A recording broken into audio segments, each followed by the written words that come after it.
And it looks like there's another shop here, but as we'll be seeing in just a bit, this one's not going to be as cooperative as the others. Yeah. Huh?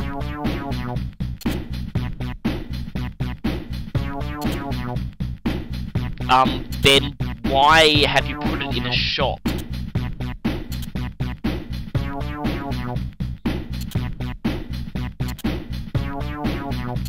Okay, well it seems they do have some stuff here.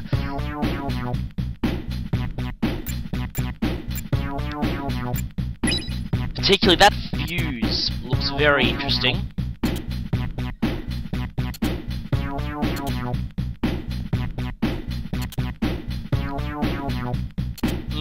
And that line implies, yeah, maybe we'll need to come back later. Cough drops, that sounds interesting, because if you remember from before, 777 had strained his voice, so that sounds like something that could be useful. Well, I don't think I've ever heard of totally rare cough drops. But yeah, at the moment he's not going to give them to us. Dandy hat? Nope.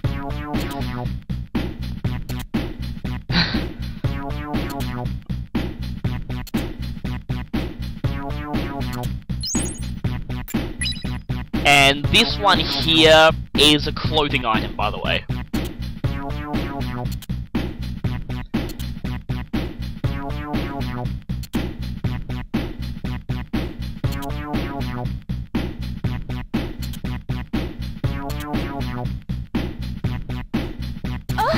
And typical shipping denial. Anyway, it looks like this shop will probably be significant later, but at the moment, yeah, best just leave. Over here, seems there's a ramen shop. And, well, looks like we've found him.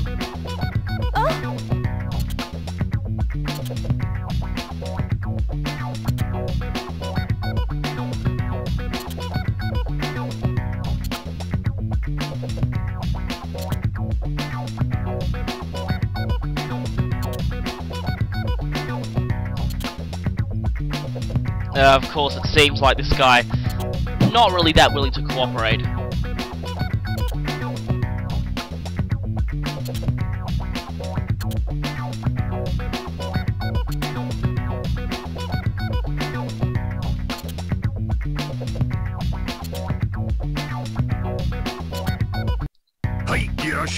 I like the way the shopkeeper uses typical Japanese expressions.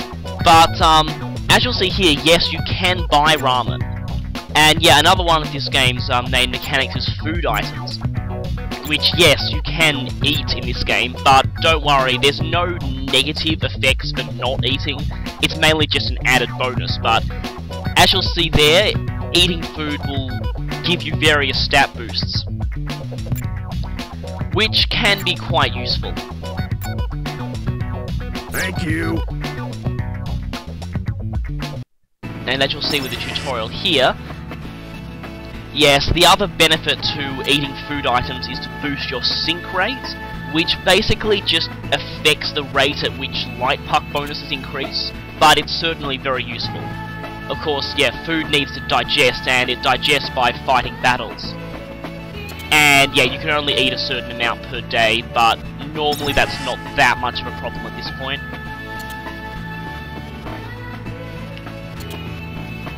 But yeah, the stat boost can be quite useful, but in general, I'd recommend focusing on foods that increase bravery, especially early on.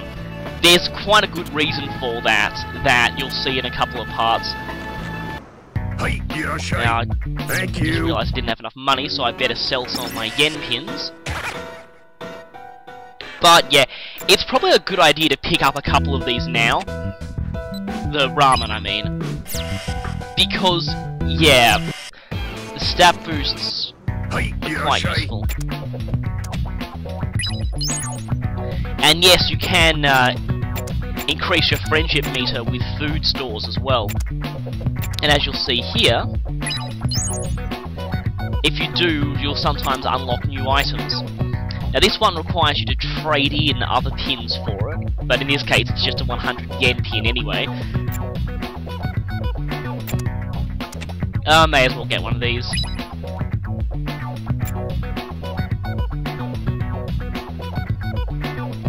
Thank you. Now, right, you go to the items menu here, and go away tutorial screen. And yeah, there's a separate food section. You don't put it in there, that's where clothing goes. You will get an absolutely hilarious message though if you try and put a food item in your clothing section. And as you'll see there, characters will say certain quotes depending on the food you give them, whether they like or dislike it. Of course, there's no real way to actually know that, and mostly it just affects how much the sync rate goes up. But enough on that. As it seems here, those yellow noise symbols are back, but before they were possessing statues, but now they're possessing people. General rule, if you see someone with excessively negative emotions, they're probably possessed by noise. So, right, let's fight them then. You're good as gone. I can't. It's all you. I got this.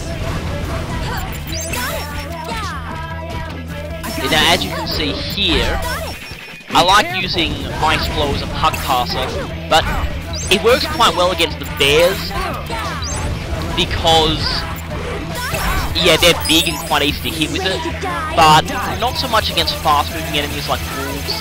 But that's what the pyrokinesis is for.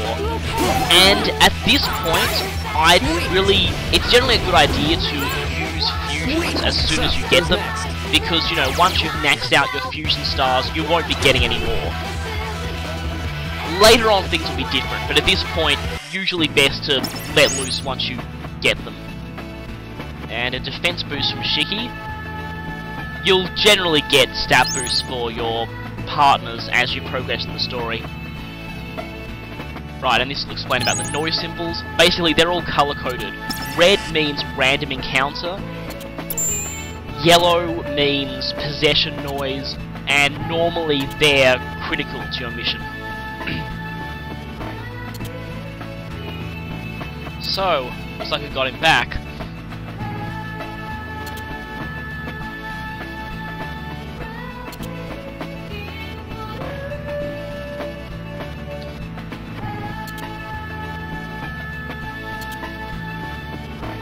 Yeah, like Mr. H said, noise tend to do different things.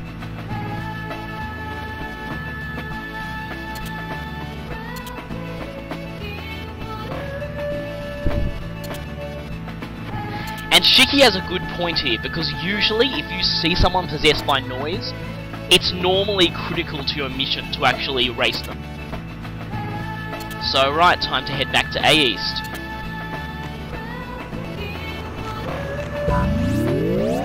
But a little detour, I just heard a pig there, so... Right. I'm just gonna go look for it now. By the way, see this NPC here? And that thought message? Remember it. Specifically, remember that one NPC, because they will become important later, surprisingly.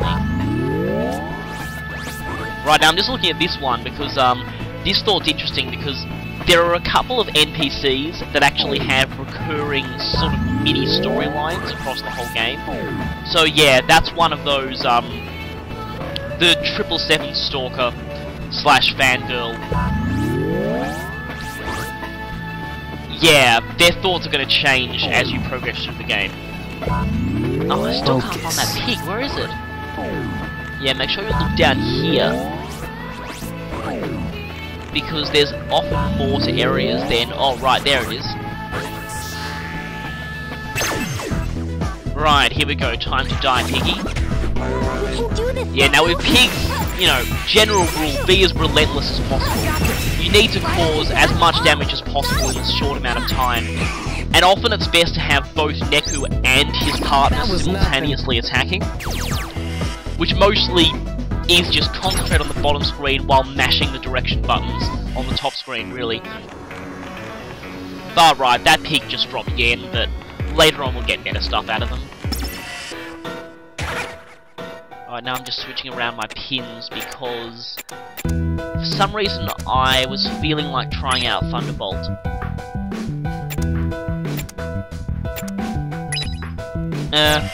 Yeah, going with the short range and long range combo again. Right, now the tech is back, that means all our problems should be solved.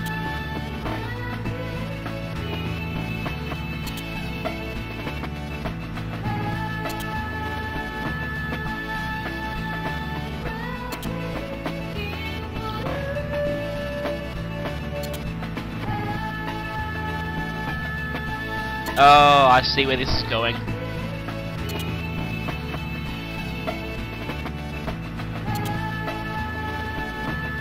Oh no. Of course, nope, our problems aren't over. Looks like we're gonna have to help this guy a bit more.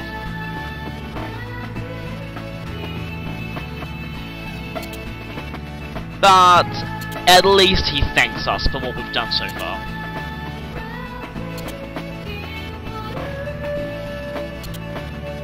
Now, replacement part. If you have a good memory, you'll probably have noticed something earlier in this video that certainly fits that description. Of course, just because the players notice it, the real thing is the tech has to notice it, and he probably doesn't at this point. Of course, where did he go?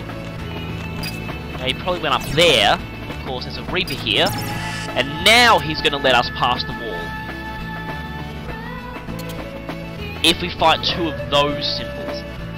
Generally, they indicate sort of medium-sized noise. Oh, what? Nothing there. No, that's a small symbol. Focus. No, more small ones. Open up your lots of senses. these.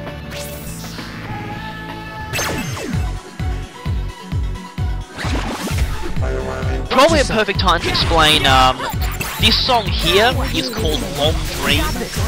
It's the general early game battle theme, really. Plays during most of the early battles. You'll notice that at this point, more songs are starting to be added to our battle music. It's generally random each time, but some enemies have specific songs that play for them. But yes, just about all the battle themes are proper songs with lyrics. Although, you won't actually hear the full versions within the game. Interestingly, the actual lyric that gives the song Long Dream its name doesn't actually play until the second chorus, which you won't actually hear in the game. You'll only hear it if you have the soundtrack version of the song.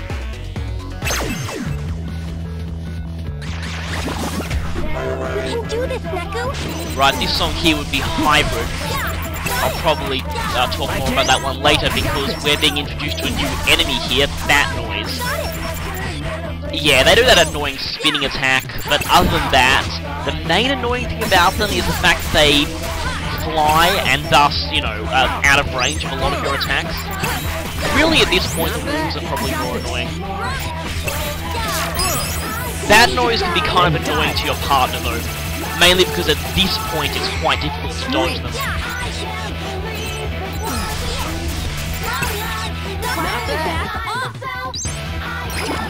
Right, that's two of those noise symbols gone. Ah, I damn it. wasn't feeling it. I'll be getting better ranks later, you can be sure of that. Right, now time to clear this wall. In the next part, we'll be progressing on. Okay, first we get, yes, now Shiki has the ability to jump. And as the tutorial here will explain, Shiki's mid-air attacks are stronger than her ground attacks. However, what it doesn't tell you is they don't work on ground-based enemies. They're only effective against airborne opponents. As I learned to my cost. But anyway,